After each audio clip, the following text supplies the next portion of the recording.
Yeah, I think it got interrupted after we start. So just do that last part again.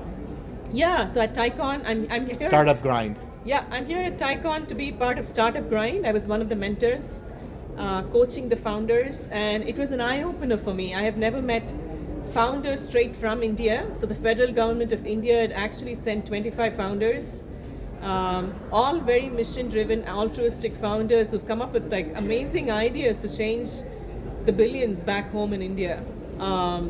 So it was quite an experience for me to work with these founders, and also just the general environment here in Tiecon, right? It's full of volunteering. And so how many startups were there that were part of this program in total?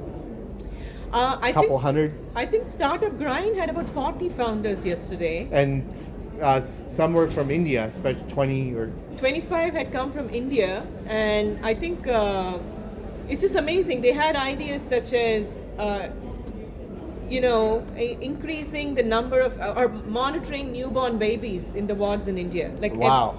So every 100 newborn babies have 2 nurses in India, versus here in the United States, every newborn baby has 2 nurses.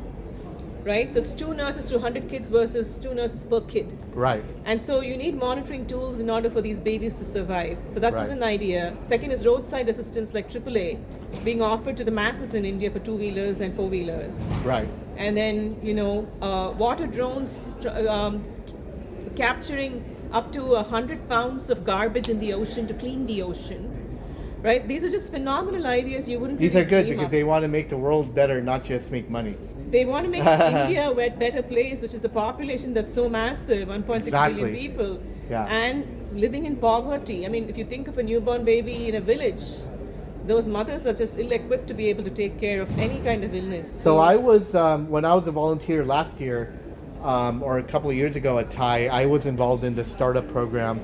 And they had a lot of startups also from Toronto, from Canada. Yeah. So I was impressed with that. So you have the Silicon Valley startups, and did you any other particular geographic area besides India? Like, were there a lot of startups from the Toronto Thai chapter, for example, or any other? I didn't actually keep an eye out for region. It was more the ideas that I saw. And I did see a few founders who were local. I did see a Canadian founder too. Okay. But there was one other founder who was just mind-blowing, a female founder, fresh grad, PhD, who was building a quantum company that's going to increase or basically make it possible for you to always have communication rather than have Wi-Fi blocked. Right. Using quantum clocks. Wow. And timers. And awesome. This is even underwater in war zones. It's just phenomenal that these young people are coming up with such amazing, brilliant ideas that are viable. She's raised like $7 million. And she already has production customers. So I think it's a very unique opportunity to invest in the Indian I guess it's not just India, it's communities around India too. It's like there's some Pakistanis and other people. I wasn't paying attention so much to the countries and backgrounds, but yeah. So why don't we wrap up by you sharing, restating your name and organization, Progressive Ventures, and you mentioned that you focus. Is it focused on women-based companies or B2C? You mentioned B2B. Yeah. So I'm Mala B2B. Ramakrishnan. Yeah. I'm the founder and managing partner of Progressive Ventures. Progressive Ventures invests in seed stage companies. We look for B2B companies, AI first companies, primarily out of Silicon Valley, and we love to see underrepresented founders, especially women. Great.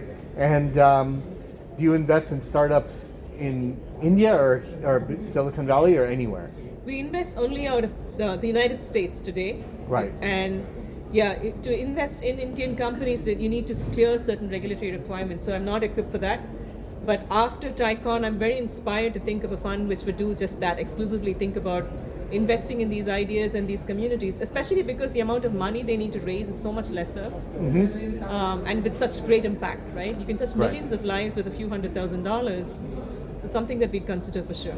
So if anyone wants more information, do you have a website or LinkedIn profile or both? Yeah, you can come to my LinkedIn and connect with me, Mala Ramakrishnan. You could also just email me, mala@progressive.vc. Awesome. Thank you very much. Thanks, Jay.